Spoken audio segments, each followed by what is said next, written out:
Today's April 23rd, 2023. Current Bitcoin price is $27,733. Welcome to the BitBite podcast, your source for news and information about Bitcoin and the cryptocurrency space. This podcast is meant for educational and entertainment purposes only and is not financial advice.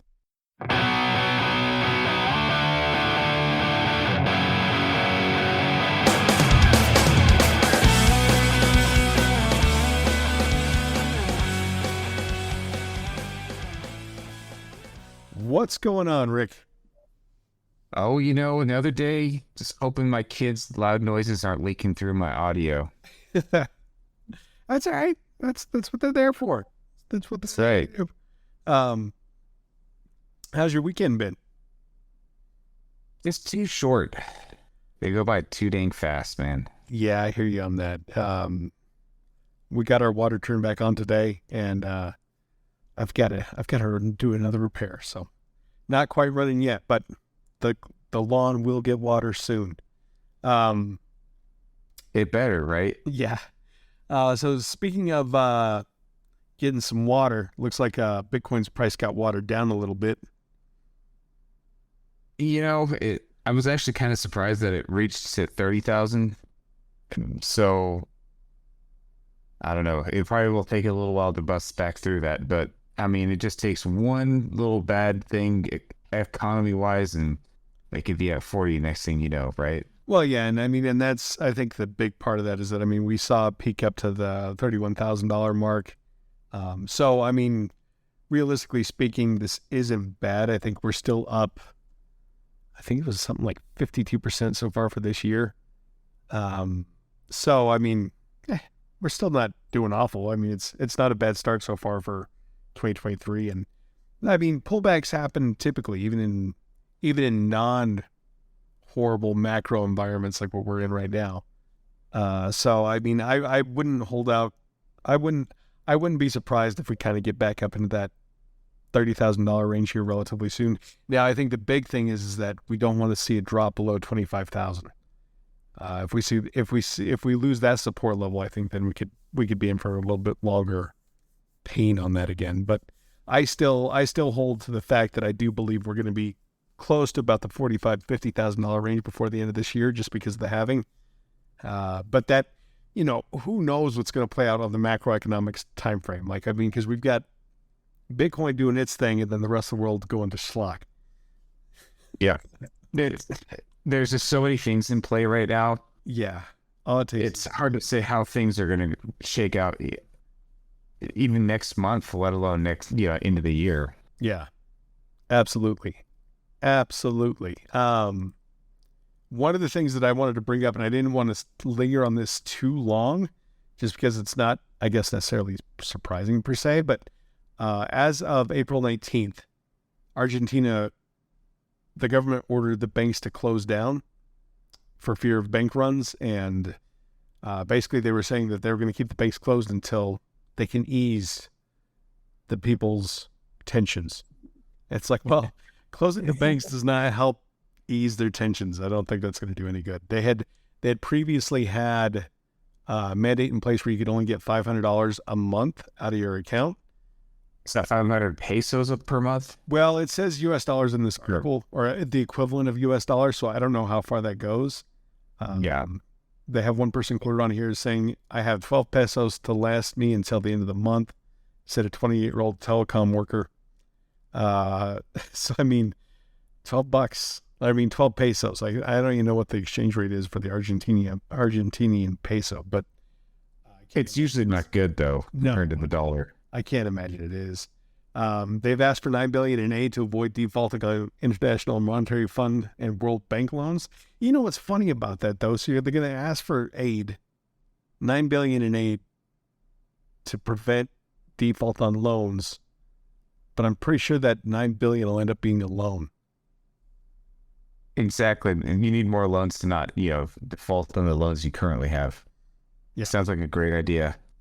Yep. International lenders have been demanding evidence that the province will stop the runaway spending that forced Argentina to default on part of its $140 billion debt pile, is what they're currently sitting on. But I mean, 140 billion, that's nothing. What do we have in the States? Oh, we've blown past, I don't know how many trillion. We're already up to what, 32 or something? I'm not, I mean, I know it's in the trillions somewhere. well, it's past 30 trillion. Well, heck, we're looking at another debt ceiling issue, and this is April 2023. In just January 2023, they had the same issue that they had to vote up. So, I don't know, it's pretty insane. Yeah, we are currently at 31 trillion in debt Yeah. in the United States. Looking at this here, so we lead the world in debt and GDP. And our debt now outruns our GDP. Our GDP is listed at 26 trillion. Our national debt's at 31 trillion. China is right behind us, although their GDP is in the positive. They have a $17 trillion GDP, and their debt is 14 trillion.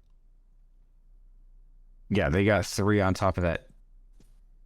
That's kind of crazy too, because for a long time, people were talking about 90%. Like, if your debt got to 90% of your GDP, you basically get stuck in this endless cycle where you can't really dig yourself out of it, and it just drags your economy down. Yeah. And the fact that we're, you said our economy is it 26 trillion? Yeah. So we've got another 5 trillion on that. So we've got like 120%. I mean, doing the numbers off my top of my head, but 120% debt. I don't know. Having the world reserve currency does provide you certain, you break a lot of the laws of physics. Let's just put it that way. Well, and you want to see a country that's really scary right now. Like, looking at Japan, their GDP currently is 4 trillion. Their debt in Japan is 13 trillion. Wow. I mean, but go ahead. I was gonna say they've been in a malaise since like the early 90s, right? Yeah, I want to say 80s to 90s. They haven't been doing too hot. Brazil, which is going to be a country we're going to speak about here in a second, their GDP is looks like almost 2 trillion. The national debt is 2 trillion. So, Wow. they're not looking so hot. I wonder if Russia's on this list. I don't see him on here. I don't know. Oh, Russia. Here we go. So GDP in Russia is... I got to check here because they don't have as high a number as some other countries. 2 trillion GDP.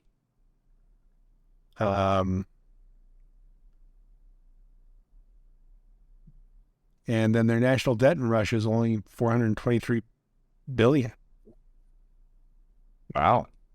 So they've actually done pretty good at controlling their GDP and debt.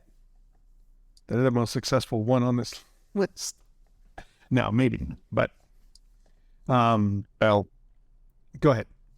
yeah, no, they might be. I mean, at that kind of levels, I mean, all it takes is one little defaults on us, and nobody's lending to us anymore. And then what are we going to do? We're just going to print it into oblivion at that point. Well, that would be your hyperinflation scenario, right? Well, that's the thing, though. The United States has a really particularly scary potential for hyperinflation because we've been the world reserve currency for almost 80 years. And so most of the nations around the world deal with dollars. Yeah. And I mean, it's one thing if the central bank just starts printing money or, inflating it digitally. But if the whole world decides one day, it's like, you know what, this dollar thing just ain't working for us, we're getting rid of it. Could you imagine what the worldwide, the currency, how much would just be dumped on the market around the entire world from that? Well, no, exactly. I mean, that's where that would go, right? Like, I mean, that's the way that would have to happen. Yeah. I mean, right now with China, Brazil. Where's India on here?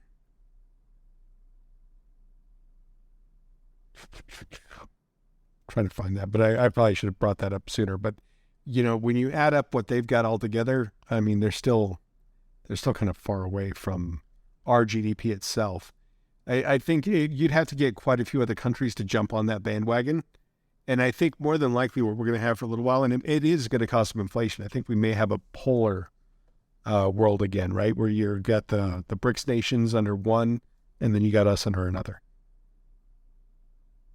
We'll see. We'll have to play that out and see what's going to happen. But speaking of the BRICS nations, so apparently they're still stockpiling crazy amounts of gold right now, according to this report that came out. This came out on the April 21st. Well, that seems pretty reasonable to me, right? Yeah. For the first time ever, the BRICS countries' share of the global economy has surpassed that of the G7 nations. Canada, France, Germany, Italy, Japan, and the UK and US on a purchasing parity basis. That's kind of terrifying, right? Yeah. According to a report from the World Gold Council, China has added 102 tons of gold to its stockpile since the start of this year. Wow. So it looks like they're trying to get in place. The BRICS needs the precious metals to support their currencies and shift away from the U.S. dollar, which has been served as the global foreign reserve currency for about a century. More and more global trade is now being conducted in the Chinese yuan, and there are reports that the BRICS, which could eventually include other important emerging economies such as Saudi Arabia, Iran, and more, are developing their own medium for payments. So I'm curious when that happens, once they announce what that currency is going to be. When they get there. But I mean, they've got the time. I mean, apparently we're not going to do anything to stop it. Well, what can we do? Well, usually we go to war, but I don't think we could do that either. I don't think we can do that. I mean, Russia is probably the number one nuclear warhead country in the world. Yeah. I mean, we're probably number two, and then China's number three. But you just don't pick a fight with the number one and number three countries. No, you don't. And I wonder how that's going to play out. I think the Philippines actually, and I mean, this is not related necessarily to this, but it kind of is. The Philippines told the United States recently that they're not allowed to store armaments on the Philippine Islands. And I guarantee that was due to pressure from China. Oh, I guarantee it. They're like, oh, well, you can't park here anymore. So that's kind of interesting. Yeah, I mean, I don't blame them either. We're there so far away from support right now. And I mean, when we talk about war, not that I ever want war, but when we talk about war, we are having, from what I understand, we're having a hard time getting munitions in place for Ukraine currently for what we're providing to them. That even if something did pop off in Taiwan right now, we wouldn't be able to do anything about it. We'd maybe have enough munitions to supply that side of the war for a week, from what I understand. That's if we're even lucky, right? Yeah. They've war gamed that out, and every time America loses, because when you're trying to fight a battle against the landmass and you're on the ocean, it's not really feasible. Yeah. Yep. So, I mean, we'll have to see how that plays. I mean, I don't know. I don't know what's going to happen with that. I don't know if China really wants to go to war to get Taiwan. I do believe they want Taiwan. They want to bring them under their one China government, but I don't know how long that'll take. I don't know when that'll happen. It could happen tomorrow. It could happen 5 years from now. Who knows? And then you had something from the Brazilian president. What was he saying? And you said it was on Twitter, right? Well, I saw something on Twitter, and I haven't been able to find the articles, but I did. I was looking at some stuff, and China and Brazil did strike a deal last month in end of March, where they basically are going to do trade, and they're not going to try and go through the dollar. They're going to use their own currencies to do this, kind of setting up the BRICS thing going forward. But he was saying to different people, I think this was on Tuesday, I was just on Twitter, but he was telling other countries that they need to ditch the dollar. Yeah. Yeah, I mean, and regardless, I think he's gonna root for that no matter what, right? I mean, he's gonna want to make sure that you want to back your dollar, whatever you're gonna go for. And it's kind of terrifying. Like, I mean, that's a real world scary thing. Like, I don't think the dollar's going to go away like overnight, but I do see, like, I mean, if we start to see this unravel, I mean, how many other countries that have been short sticked by the United States would be more than happy to jump onto that currency, Oh, you got to think that the list has only grown in the past 50 years, right? Yeah. Another thing that I thought was kind of weird, this just came out 2 days ago as well. BRICS banks retaps into the U.S. dollar bond market with a $1.25 billion green bonds, which is weird. Green bonds, what's that? So it's for green development. I'm sure you're talking about green projects as sustainable projects. That's where the green comes from, the green bonds. But it's kind of weird that they would be buying U.S. bonds for their reserve currency that they want to set up. Well, the one thing that if you're playing it kind of Sun Tzu, Art of War style, is you get them to invest in a lot of crap that is terrible for their economy. And that's kind of how I feel about the green movement. I mean, I think we do need to develop other forms of energy. It's just not there yet.